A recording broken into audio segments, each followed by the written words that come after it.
5월부터 사도행전이 시작됩니다. 5월달 한 달 동안 또 7월, 9월까지 이제 사도행전을 묵상하겠습니다. 오늘 사도행전 첫 번째 시간이에요. 오늘 본문에 보게 되면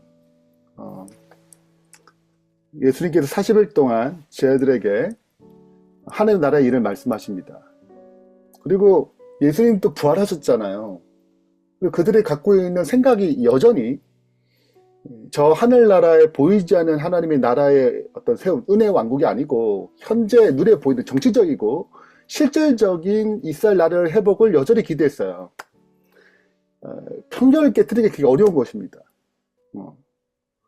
그래서 그들이 질문을 하죠. 굉장히 의미심장한 질문인데, 주께서 이스라엘 나라를 회복하는 것이 이때입니까? 라고 질문을 던져요. 기대감이 있었거든요. 그들이 기대했던 이 지상의 왕국이 실현되는 게 아닌가라고 생각한 것입니다. 실은 우리도 기대하는 왕국들이 있어요.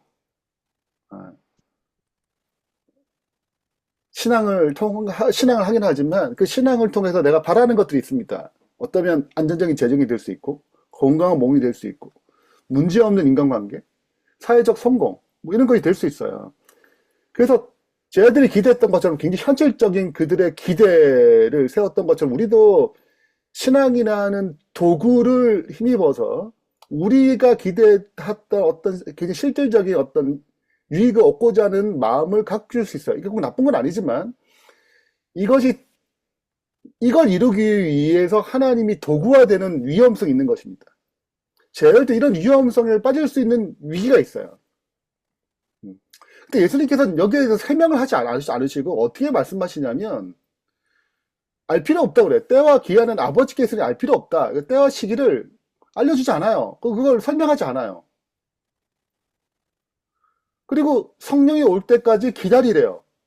성령이 오면 예루살렘과 온 유대와 사마리아 땅까지 이런 내 증리 되겠다 얘기하는 것입니다. 여러분 이 문맥상 이상하지 않아요? 아니 이쯤 되었으면 알아들을만 하지 않아요? 40일 동안 하는 데 가르쳤잖아. 뭐 들은 거야 지금? 이런 생각이 들잖아요? 그 우리예요. 우리 듣잖아요. 뭘 몰라. 그러니까 예수님께서 이 부분을 설명하지 않고 넘겨버려요. 대신 사명으로 전환시킵니다. 이유가 뭐냐? 왜 이유가 뭐냐? 그분이 빅피처가 있는 거예요. 이 사도행전은 이 굉장한 그 흐름이 있어요. 이 사도행전 설교가 너무 잘 돼 있거든요. 사도행전이요. 제자들은 기본적으로 초대교회, 초기 그리스도인 유대인들은 장벽을 갖고 있었습니다. 그 네 가지 정리하자면 첫 번째, 유대적 사고가 중심적 사고 있어요. 그는 여전히 오랫동안 배워왔어요. 하나님 나라가 자기들에게 이루어질 거라고 생각하고, 이방인들은 아직 그렇게 예수님께 따라가지 아직 이방인들 편견이 있었습니다. 예. 그리고 문화적 장벽이 있어요. 너무 다르잖아요. 예. 여전히 유대인들 중심으로 뭐든지 다 돌아가는 거예요. 그러니까 예수님이 부활하셔가지고 그들과 함께 있는 이 과정 자체를 어떻게 생각했냐면 이 땅이 이루어질 지상 나라를 생각한 거예요, 진짜로. 근데 유대인 중심으로 되고 이방인들 어떻게 들어올 수 있겠지만 핵심은 이제 하여튼 우리예요. 유대인들. 예. 그들은 이런 장벽이 있었단 말입니다. 이 장벽을 깨트린 첫 번째가 오순절이에요. 자, 오늘 이제 오늘 본문과 전체적 흐름을 좀 살펴볼게요. 참고로 사도행전 개관을 1차 녹화를 했습니다. 제가 이제 끝나자마자 이제 정리해가지고 올릴 테니까, 꼭 보시면 좋겠어요. 오순절 성령을 통해서 장벽이 무너져요.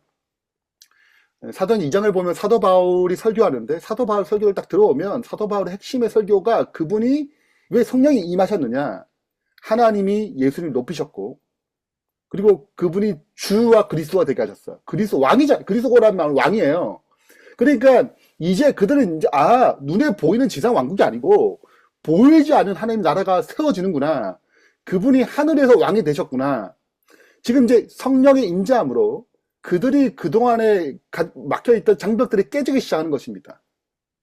그 사도행전은 장벽이 허물어 가면서 복음이 전파돼요. 이런 흐름으로 되어 있습니다. 다 깨진 게 아니에요. 여전히 이방인들의 장벽이 있었어요. 예. 그러니까 하나님의 그 그리스도 왕대심이 유대인들을 중심으로 이루어졌다고 생각하는 여전히 장벽이 가득한 것입니다. 그래서 장벽을 허물기 시작해요. 스데반이 이제 사도행 7장 스데반이 순교 당함으로 이제 온 유대와 사마리아인까지 복음 증가합니다. 사마리아는 원수예요. 사도행 8장은 빌립이 사마리아에게 복음을 전합니다. 그 다음에 사도 바울을 불러가지고 이방인 복음을 증가하기 위해서 그를 사도를 세워요. 사도행 10장이 중요한데 베드로가 처음으로 이방인 고넬료의 복음을 증가합니다. 그들에게 성령이 임했어요. 우리에게 임한 성령이 이방인에게 임한 거예요. 엄청난 충격이었거든요. 우리 이방인과 밥도 안 먹어야 돼요. 식탁의 교제는 우리가 생각하는 식탁의 교제 수준 아닙니다. 굉장히 친밀한 관계인데 이방인들에게 식탁의 교제를 하고 그들에게 성령이 부음받았어요. 사도행 15장은 아주 의미심장한 사도행 15장은 이제 총회 예루살렘 총회예요. 다 모여가지고 앞으로 우리가 어떤 식으로 복음을 증가할 것인지 우리가 어떤 식으로 이해해야 될 것인지를 종합 정리해서 선포하는 것입니다. 자, 우리는 이제 육적 이스라엘이 아니구나. 이제 영적 이스라엘 넘어가는구나. 우리가 생각하는 나라는 예수님 이 땅에 오셔가지고 지상을 통치하는 그런 것이 아니고 유대인과 이방인과 함께 모든 사람을 포용해가지고 그게 이스라엘 나라구나. 복음을 받아들인 자들이. 그렇게 장벽을 허무시는 것입니다. 실은 우리도 장벽이 있어요. 여러분 보세요. 인종과 국가, 사회적 계층의 장벽이 있고 학력의 배경의 장벽이 있고 정치적 성향도 얼마나 달라요. 그래서 이것 때문에 또 문제 생기는 교회도 있어요. 나와 너가 달라요. 남편과 아내가 다르고 나와 자녀가 달라요. 다른 것입니다. 근데 성령께서 이 장벽을 깨뜨리시는 거예요. 복음을 증가하는 일을 위해서. 그래서 내가 할 수 있는 게 아니라 성령의 능력으로 일을 이루시는 것입니다. 그 권능으로. 자, 그걸 정리하자면 성령의 능력과 복음의 능력이 합쳐가지고 증인의 삶을 만드는 거예요. 그러면 나라는 존재가 새롭게 되는 것입니다. 새로운 신분이 되는 거죠. 그리고 장벽을 허물기 시작해요. 그리고 전혀 원수 같은 사람들끼리 어떻게 보면 복음 안에서 그리스도 안에서 형제와 자매로 한 가족이 되어 포옹할 수 있는 것입니다. 이것이 복음 전도의 흐름이에요. 예루살렘과 온 유대와 땅끝까지 이르러 복음을 증가하는 역사인 것입니다. 오늘 본문이 그 시작점을 알리는 거예요. 그래서 그분의 그 비척 가운데 그들의 편견이 다 깨어지고 그들의 선입견이 깨지고 성령의 능력으로 복음의 능력으로 온 세계를 그리스도처럼 품어가는 역사가 사도행전의 흐름인 것입니다. 결론을 맺으면서 세 가지 교훈이 있어요. 첫 번째는 나의 왕국이 아니에요. 내가 원대로 삶이 흘러가지 않을 때 그럴 수 있어요. 그리고 내가 원하는 바람이 있잖아요. 신앙하면서도. 그러나 이걸 내려놓고 하나님 왕국을 구하는 삶. 그럼 두 번째는 그분의 능력을 의지하는 훈련을 해야 되겠죠.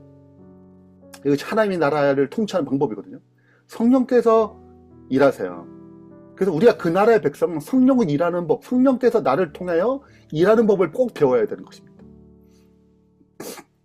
그분의 도움을 얻어서 그분을 전적으로 의지함으로 그분의 나라를 위한 삶을 사는 거야. 반드시 성령께서는 장벽을 허무십니다. 우리 나름대로 장벽이 있어요. 누군가의 장벽. 나는 말씀 못해요. 수많은 이런저런 장벽이 있어요.